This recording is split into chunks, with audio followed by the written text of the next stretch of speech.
युवा शक्ति को राष्ट्र निर्माण और सकारात्मक गतिविधियों में लगाने और केंद्र शासित जम्मू कश्मीर प्रदेश में विकास और सुशासन को सुनिश्चित बनाने की प्रक्रिया में युवाओं की भागीदारी सुनिश्चित करने के लिए यूथ क्लब बनाए गए हैं।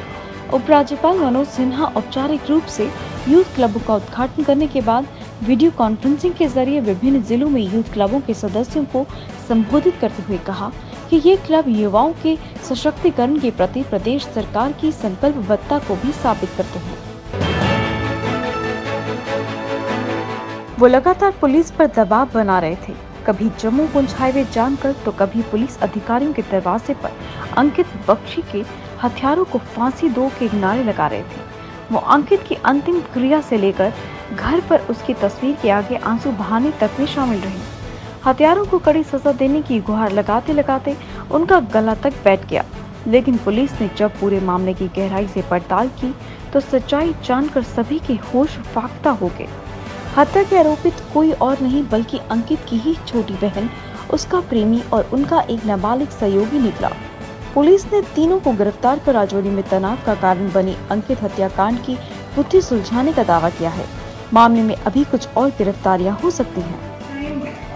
जितना भी टेक्निकल डेटा उस एरिया का रिलेटेड है, उस पर्टिकुलर रात का खासकर जबकि ये क्राइम अंजाम दिया गया, वो एनालाइज किया काफ़ी माइन्यूटली हमारी सेट में। इस टेक्निकल डेटा और recreation of scene of crime और जो तमाम बयानात थे लोगों के उस एरिया में, उसके बेसिस पे कुछ सस्पेक्ट्स की जीरो इन की और जिनकी क्वेश्चनिंग स्टार्ट की। केंद्रीय राज्य मंत्री डॉक्टर जितेंद्र सिंह ने पीएम केयर फंड के तहत सोमवार को जीएमसी में 1000 एलपीएम क्षमता वाले एक और ऑक्सीजन प्लांट का उद्घाटन किया।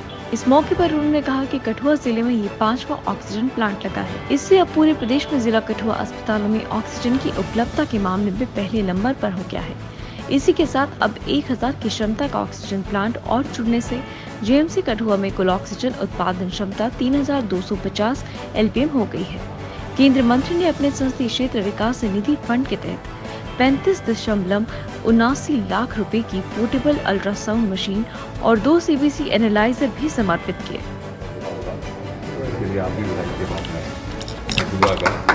जिसमें पीएम केयर्स, क्योंकि प्रधानमंत्री को सदा जम्मू कश्मीर की चिंता रहती है, कठुआ की चिंता रहती है, बॉर्डर डिस्ट्रिक्ट भी है और किसी भी प्रकार की इस तरह की आपदा आती है या बीमारी फैलती है तो जल्दी इन्फेक्शन ट्रैवल भी करता है, क्योंकि आवाजाही भी ज़्यादा है। तो उन सब चीज़ों को ध्यान में रखते हुए इसका विशेष ध्यान रखा गया। जम्मू कश्मीर में अगले आदेश तक सभी शिक्षण संस्थान और कोचिंग केंद्र बंद रहेंगे। अलबत्ता उच्च शिक्षण संस्थानों से कहा गया है कि वे 15 दिन के भीतर 18 साल से अधिक आयु के विद्यार्थियों और स्टाफ सदस्यों को कोरोना रोधी टीकाकरण की स्थिति की समीक्षा करें। इसके बाद शिक्षण संस्थानों को खोले जाने के बाद ही कोई फैसला किया जाएगा। राज्य कार्यकारी समिति के इस फैसले से ये साफ हो गया है कि अगस्त में शिक्षण संस्थानों के खुलने की संभावना नहीं है। अगर हालात सामान्य रहे तो सितंबर में उच्च शिक्षण संस्थान खोले जा सकते हैं। केंद्रीय मंत्री डॉक्टर जितेंद्र सिंह ने सोमवार को कठुआ दौरे के दौरान हटली मोड़ में प्रधानमंत्री गरीब कल्याण योजना के लाभार्थियों के बीच राशन वितरित किया। इस अवसर पर बोलते हुए डॉक्टर सिंह ने कहा कि कोविड की स्थिति से प्रतिकूल रूप से प्रभावित लोगों के चिन्हित समूह को मुफ्त राशन उपलब्ध कराने की पहल पर प्रधानमंत्री नरेंद्र मोदी के विजन के साथ काम किया गया है। इसे अक्टूबर महीने तक बढ़ाया जा रहा है। उन्होंने कहा कि प्रधानमंत्री को समाज के हर वर्ग की चिंता है और समय समय पर उनके हालात की जानकारी लेते रहते हैं। ऐसे में उन्हें लगा कि समाज का बड़ा वर्ग लॉकडाउन और बीमारी से प्रभावित है, तो उनके लिए कुछ माह मुफ्त राशन योजना चलाई है।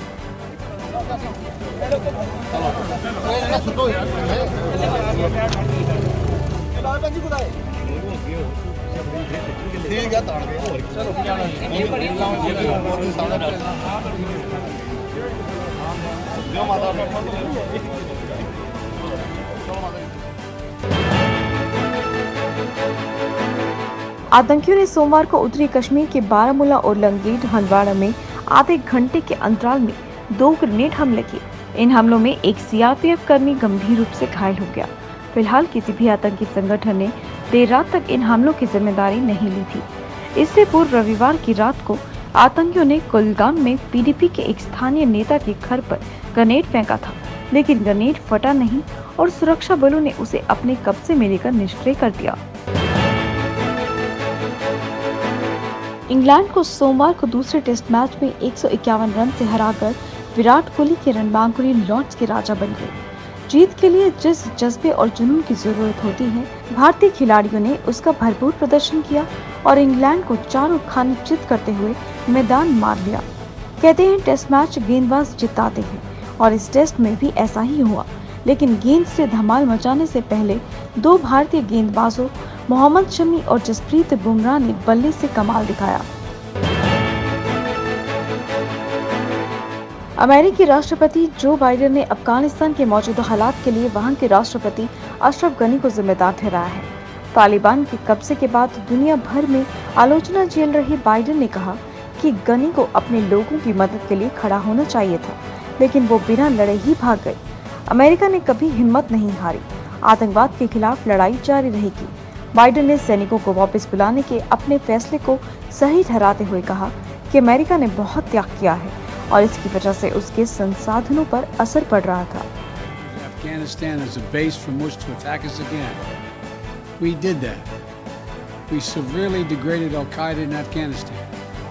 We never gave up the hunt for Osama bin Laden, and we got him. That was a decade ago. Our mission in Afghanistan was never supposed to have been nation building.